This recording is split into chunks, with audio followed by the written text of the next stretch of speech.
नमस्कार, आदाब, सत श्री अकाल, राम राम, जय हिंद। मेरा नाम है J for Jagmohan, P for Pathak यानी जगमोहन पाठक। आप सभी लोगों का यूनिमॉन्क्स पर हार्दिक स्वागत, अभिनंदन एवं वेलकम है। भाई सबसे पहले तो जितना शेयर हो सके क्लास को शेयर कीजिएगा और भाई सब्सक्राइब वाला जो नीचे बटन आता है रेड वाला उस पे प्रेस कीजिए ताकि आपको हर एक अपडेट सबसे पहले मिल सके। ठीक है भाई, आज हम और आप लोग बात कर रहे हैं हिंदी लैंग्वेज में। बेटा किसके बारे में? तो समास के बारे में। अच्छा, अगर मैं एक शब्द में कहूं कि समास एक्चुअली में है क्या, तो एक ही शब्द इस पे फिट होता है और कहते हैं या इसकी डेफिनेशन जो है कि भाई बड़े सेंटेंस को क्या, बड़े सेंटेंस को छोटे सेंटेंस में, या फिर मैं दूसरे शब्दों में ये कहूं कि बड़े वाक्य को छोटे वाक्य में कन्वर्ट करना ही क्या कहलाता है? समास कहलाता है। चलिएगा देखते हैं। समास शब्द का सार्थक अर्थ है या समास शब्द का अर्थ है संक्षिप्त करना। संक्षिप्त का मतलब क्या होता है बेटा? भाई छोटा करना। क्या? छोटा करना। संक्षिप्त करने की प्रक्रिया को या छोटा करने की प्रक्रिया को या ढंग को क्या कहा जाता है? तो समास कहा जाता है। क्या कहा जाता है बेटा? समास कहा जाता है। आगे बात करते हैं। इसीलिए भाषा के एक से अधिक शब्दों को, एक एक लाइन को समझ के चलिएगा जो मैं आपको समझाने की कोशिश कर रहा हूं। क्या कह रहा है कि इसीलिए भाषा के एक से अधिक शब्दों को मिलाकर, याद रखिएगा यहां पर जो इस्तेमाल किया गया है, कौन सा शब्द का इस्तेमाल किया गया है कि भाषा के। अब वो भाषा किसी भी प्रकार की हो सकती है। ये मत सोचना कि हिंदी में ही ऐसा होता है। भाई भाषा का मतलब क्या कह रहा है ये कि अन्य भाषाओं से आए हुए शब्द, मेरी बात समझना एक एक पॉइंट को, कि अन्य भाषाओं से लिए हुए शब्द या फिर इसलिए भाषा के एक से अधिक शब्दों को मिलाकर जो अर्थ प्रकट किया जाता है उसे समास कहते हैं। उसे क्या कहते हैं बेटा? उसे समास कहते हैं। समास में प्रयुक्त पद कहलाते हैं। भाई समास में प्रयुक्त शब्द आएगा यहाँ पे, ठीक है? जो शब्द हैं वो क्या कहलाते हैं? वो पद कहलाते हैं। दोबारा से सुन लीजिएगा, अच्छे से सुन लीजिएगा, कोई दिक्कत नहीं है। चलिएगा मैं आगे आपको अच्छे से अब के समझा देता हूं एक एक वर्ड को कि क्या कह रहा है ये और क्या नहीं कह रहा है। चलिएगा देखते हैं बेटा, ठीक है? दोबारा से अच्छे से समझो क्या कहना चाह रहा है। ये कहना चाह रहा है कि आखिरकार समास क्या है। तो समास शब्द का अर्थ है, क्या अर्थ है बेटा? तो आप एक ही चीज याद रखना कि समास शब्द का अर्थ होता है संक्षिप्त करना या फिर छोटे करने की प्रक्रिया ही क्या कहलाता है? समास कहलाता है। इसीलिए भाषा के एक से अधिक शब्दों को, किससे बेटा? तो एक से अधिक शब्दों को मिलाकर जो अर्थ प्रकट किया जाता हो उसे क्या कहा जाता है? उसे समास कहते हैं। उसे क्या कहते हैं? उसे समास कहते हैं। समास में जो शब्द होते हैं, याद रखिएगा, समास में जो शब्द होते हैं वो क्या कहलाते हैं? वो पद कहलाते हैं। भाई समास में जितने भी शब्द आते हैं क्या कहलाते हैं?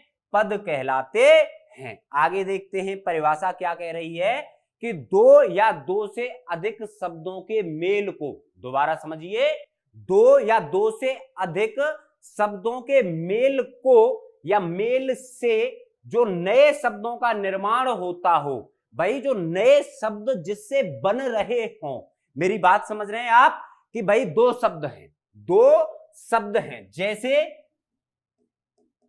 राम का भक्त, ठीक है? क्या चीज पहले समझ के देख लीजिए कि संक्षिप्त कहते किसे हैं, है ना? या फिर छोटे करने की प्रक्रिया कहते किसे हैं? तो राम का भक्त।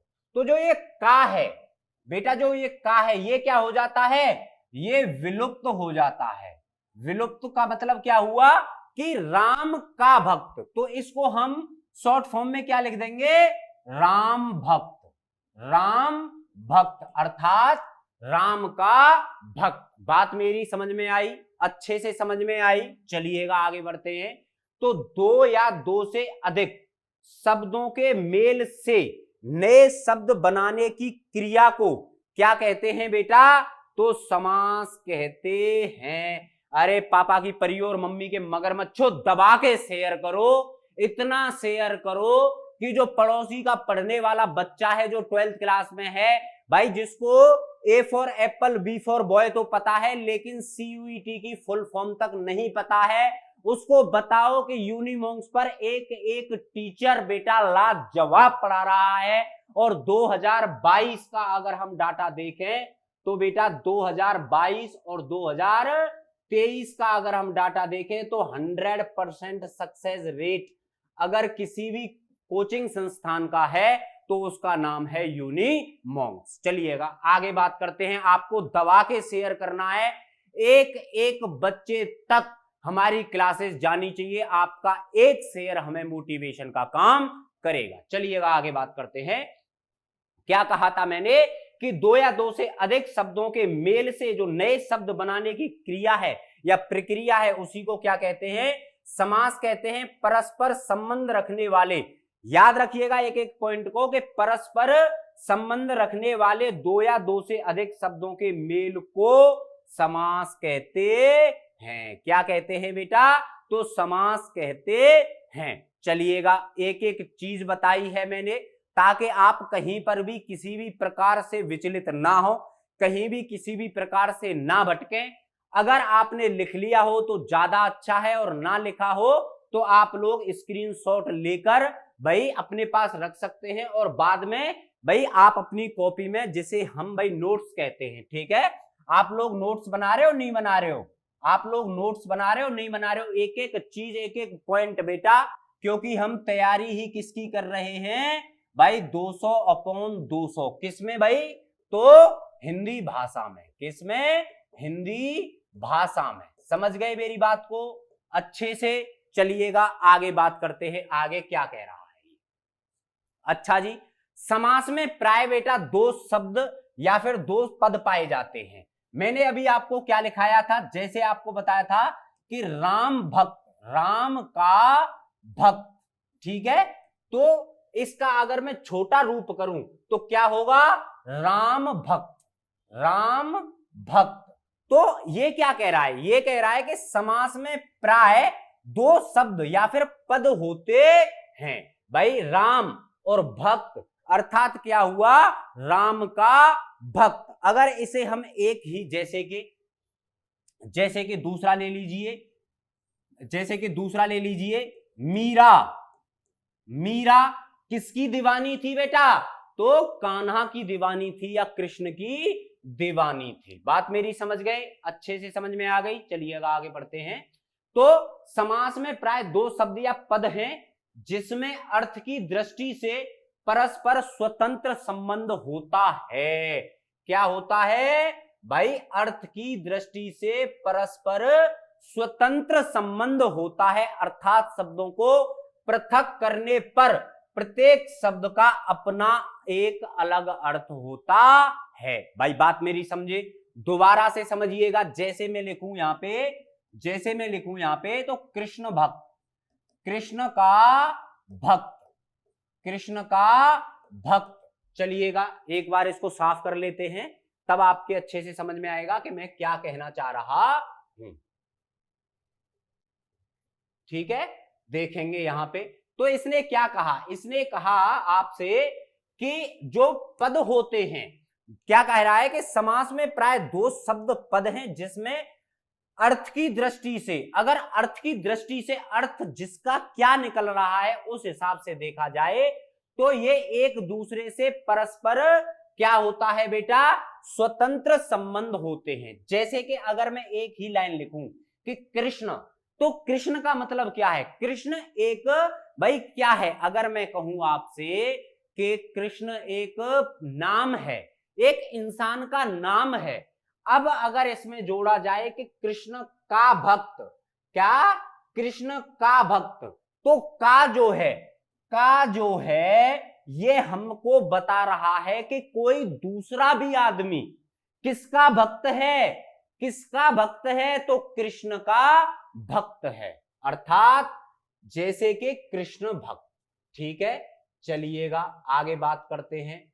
जैसे कि दूसरा अगर मैं बोलूं आपसे कि देश का भक्त, देश का भक्त यानी देशभक्त, भाई देशभक्त। अब आप जो कह रहे थे, जो मैंने आपको समझाया, अर्थात अब यहां से समझिएगा, अर्थात शब्दों को पृथक, पृथक का मतलब क्या होता है, अलग अलग करना, अर्थात शब्दों को पृथक करने पर प्रत्येक शब्द का एक एक पॉइंट को याद करके चलिए, अच्छे से याद करके चलिए, क्योंकि बेटा DU, JNU, AMU, Jamia मिस्लिया Islamia और डॉक्टर BR अम्बेडकर यूनिवर्सिटी और 2024 में हमें अपनी कमर कस के तैयार रखनी है बेटा। 168 प्लस यूनिवर्सिटीज में पार्टिसिपेट कर रही हैं, तो आपको पता होना चाहिए कि पिछली बार 2023 में बेटा 17 to 16 lakhs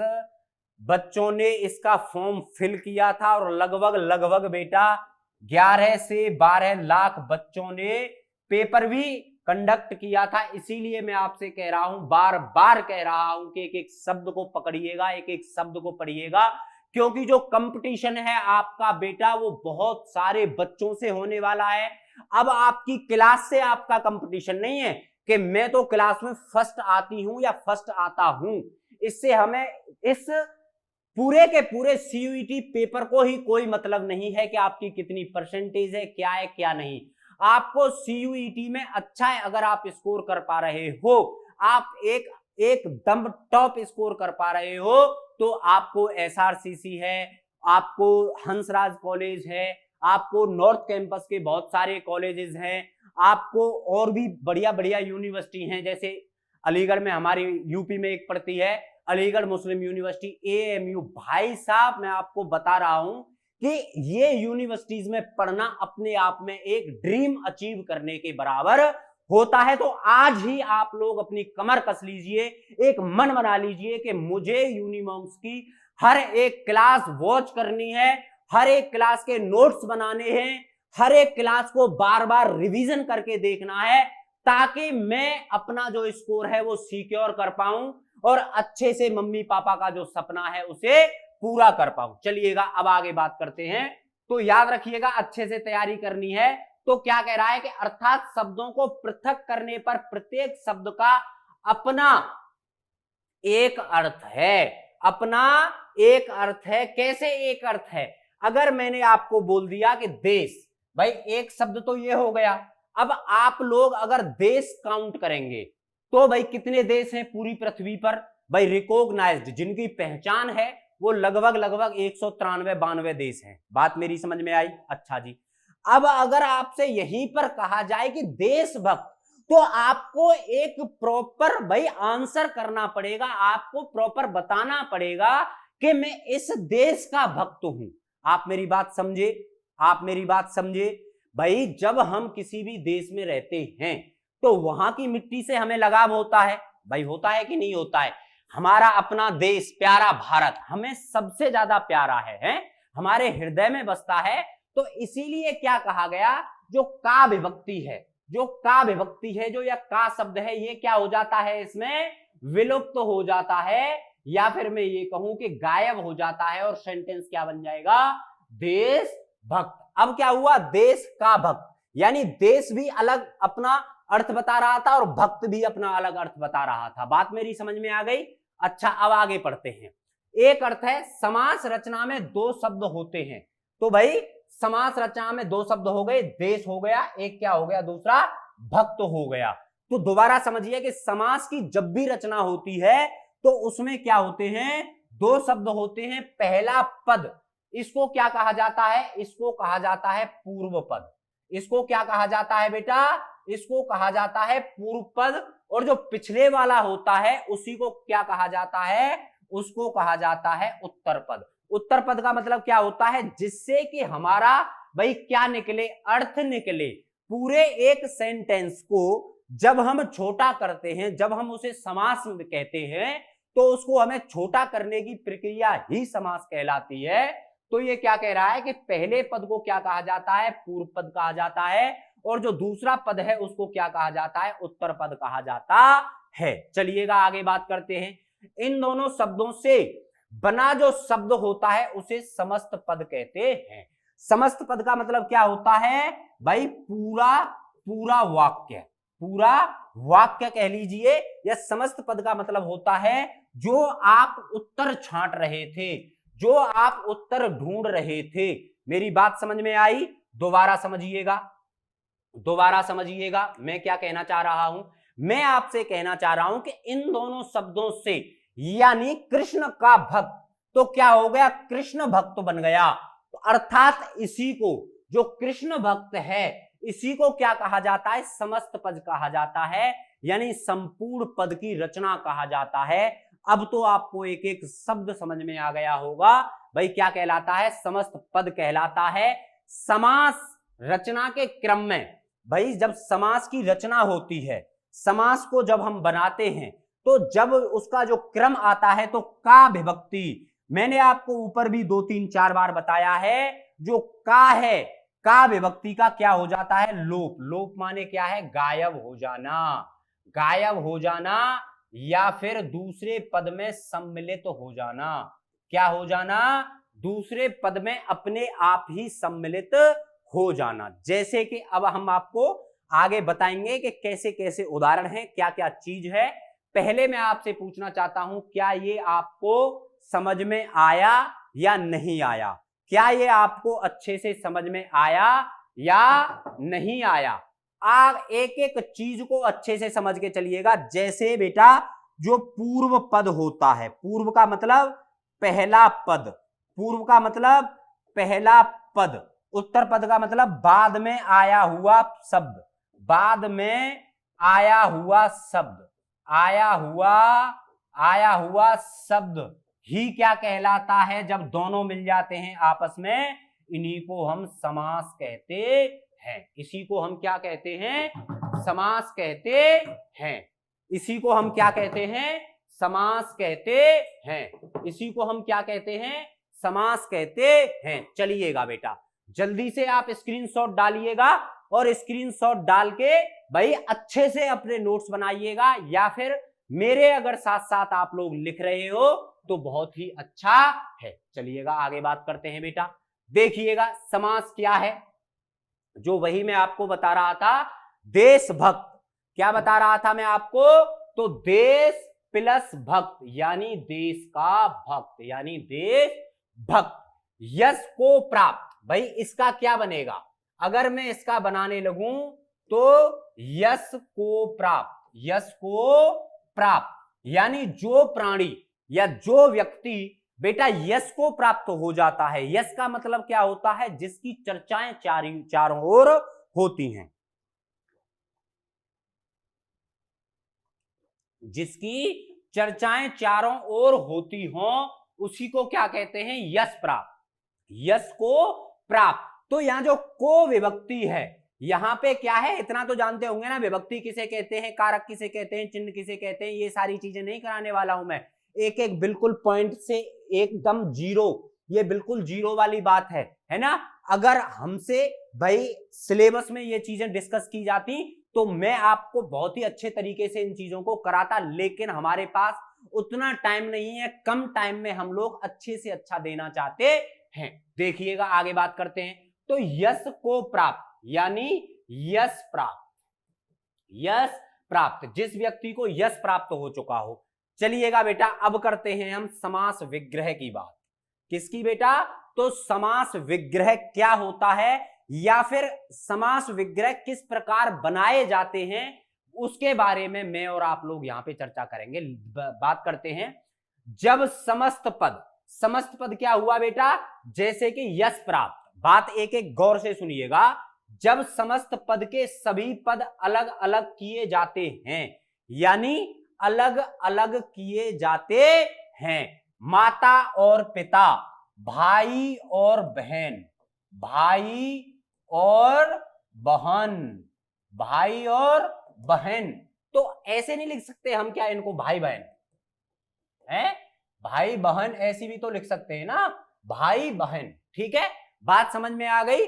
तो ये क्या कह रहा है कि समस्त पद के सभी पद जब क्या किया जाता है, अलग अलग या फिर पृथक पृथक किए जाते हैं, उस प्रक्रिया को क्या कहते हैं, उसी प्रक्रिया को समास विग्रह कहते हैं। भाई विग्रह का मतलब ही क्या होता है, विग्रह का मतलब क्या होता है, खंडों में।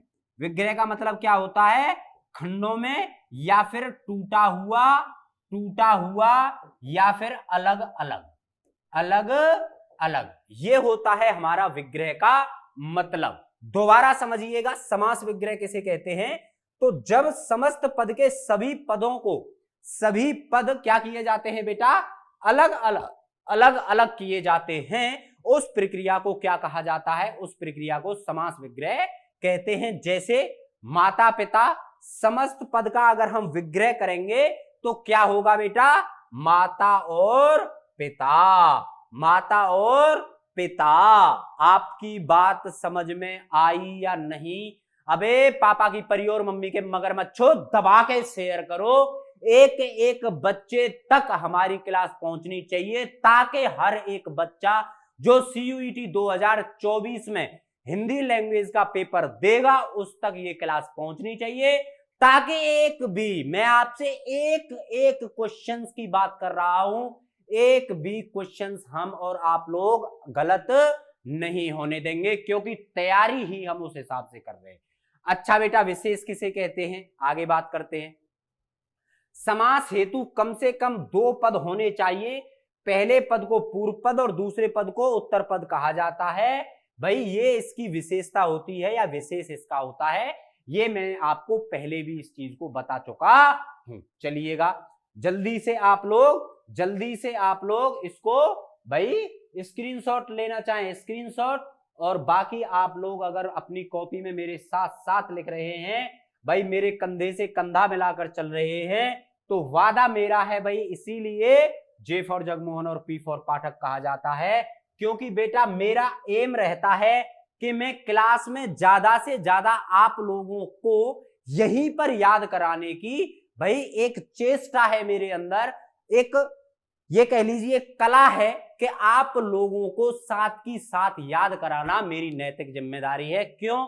क्योंकि मुझे पता है आप लोग घर पे जाके कितना पढ़ते हो, बोर्ड्स की टेंशन है, आपको अपने फिजिकल्स की टेंशन है, आपको किसी और चीजों की टेंशन है, लेकिन अगर आप लोग मुझे 20 से 25 मिनट दे रहे हो तो इसका मतलब यह है कि आप अपने 200/200 को पूरा टारगेट हिट कर रहे हो। चलिएगा भाई, आगे बात करते हैं, आगे क्या है भाई, समास प्रक्रिया से शब्द निर्माण कैसे होते हैं वो देख लेते हैं। ठीक है भाई, समास प्रक्रिया से शब्द निर्माण किस तरीके से होते हैं वो देखते हैं। हिंदी में समास प्रक्रिया के अंतर्गत 3 प्रकार के शब्दों की रचना हो सकती है। याद रखिएगा, मैं जो बता रहा हूं वो क्या कह रहा हूं कि समास प्रक्रिया, जब हम कभी भी समास बोलते हैं तो समास का मतलब क्या होता है भाई, बड़े वाक्य को छोटे वाक्य में कन्वर्ट करना, बड़े वाक्य को छोटे वाक्य में कन्वर्ट करना, या फिर जो 2 शब्द होते हैं या फिर 2, 3, 4 शब्द होते हैं उनको कम से कम शब्दों में लिखना ही क्या कहलाता है भाई, समास कहलाता है। तो समास प्रक्रिया से शब्द जब निर्माण होंगे तो हिंदी में समास प्रक्रिया के अंतर्गत 3 प्रकार के शब्दों की रचना हो सकती है। कौन कौन से शब्द हैं? तत्सम, कौन कौन से शब्द? तत्सम प्लस तत्सम शब्दों के समास से। नंबर क्या है? तत्सम प्लस तद्भव। तद्भव का मतलब क्या होता है? तद्भव का मतलब होता है भाई संस्कृत से निकले हुए शब्द। कौन सी भाषा से? तो संस्कृत से निकले हुए शब्द क्या कहलाता है भाई? आपका तद्भव कहलाता है। तीसरा क्या है? विदेशी। विदेशी का मतलब क्या है भाई? ऐसे शब्द जो आपकी भाषा ने, मेरी बात समझ रहे हो, ऐसे शब्द जो आपकी भाषा ने उनको ग्रहण कर लिया है, उनको समायोजित कर लिया है। आप लोग, जैसे कि मैं आपको बता दूं, हैं, जैसे कि मैं आपको बता दूं, पीपा है, पीपा, कमीज, कमीज, पपीता, पपीता, ये कैसे शब्द हैं बेटा? ये हिंदी के शब्द नहीं है, ये हिंदी के शब्द नहीं है। पीपा और कमीज ये किसके शब्द हैं? ये अरबी शब्द हैं। ये कैसे शब्द हैं? ये अरबी शब्द हैं। बात मेरी समझ में आई? तो इन्हीं को हम विदेशी शब्द कहते हैं। तो विदेशी प्लस विदेशी शब्दों के समास से। तो याद रखिएगा, जब हम समास शब्द की प्रक्रिया पढ़ते हैं या समास प्रक्रिया से जब हम शब्द का निर्माण करते हैं तो हमारे पास 3 प्रकार से शब्द बनते हैं। कौन से? तो तत्सम प्लस तत्सम शब्दों के समास से, नंबर 2 तत्सम प्लस तद्भव शब्दों के समास से, नंबर 3 विदेशी प्लस विदेशी शब्दों के समास से। बात समझ में आई? अच्छे से समझ में आई होगी। चलिएगा आगे बात करते हैं। और आज हम लोग यहीं पे आज हम लोग तत्पुरुष समास को ही पूरा पढ़ेंगे। तो पहला जो समास आता है उसे हम कौन सा समास कहते हैं? उसे हम तत्पुरुष समास कहते हैं। चलिएगा आगे बात करते हैं, क्या है ये तत्पुरुष समास।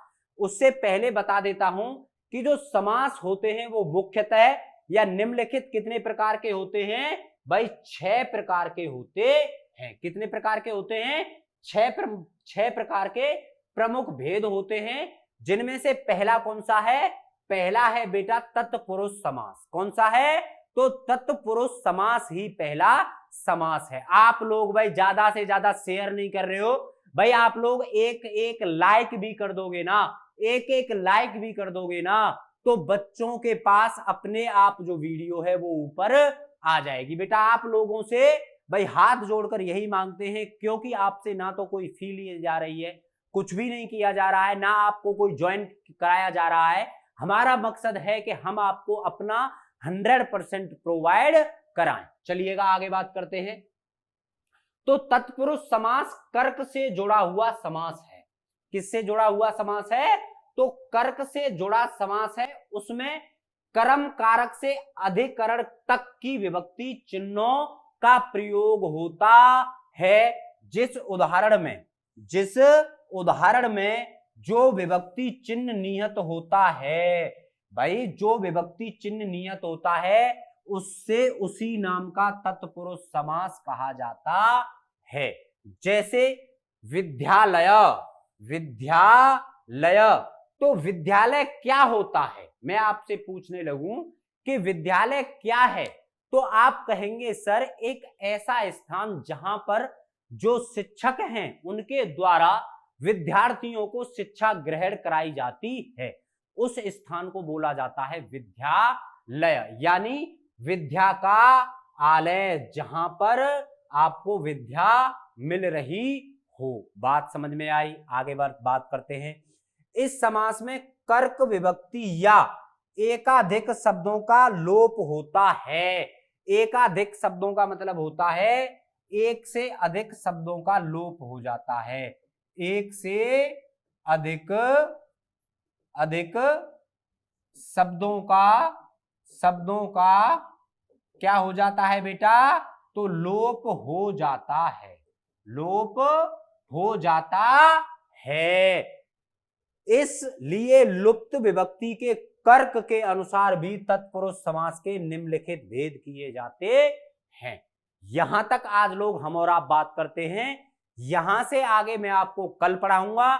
तब तक के लिए नमस्कार। लेकिन सबसे पहली बात यही बेटा कि अगर क्लास आपको पसंद आ रही हो, आपकी समझ में चीजें आ रही हो, तो जो भी बच्चा CUET 2024 की तैयारी करने जा रहा है या तैयारी कर भी रहा है या सैटरडे संडे क्लास ले रहा है, तो उस तक हमारी जो क्लासेस है वो आप लोग पहुंचाने का काम करेंगे।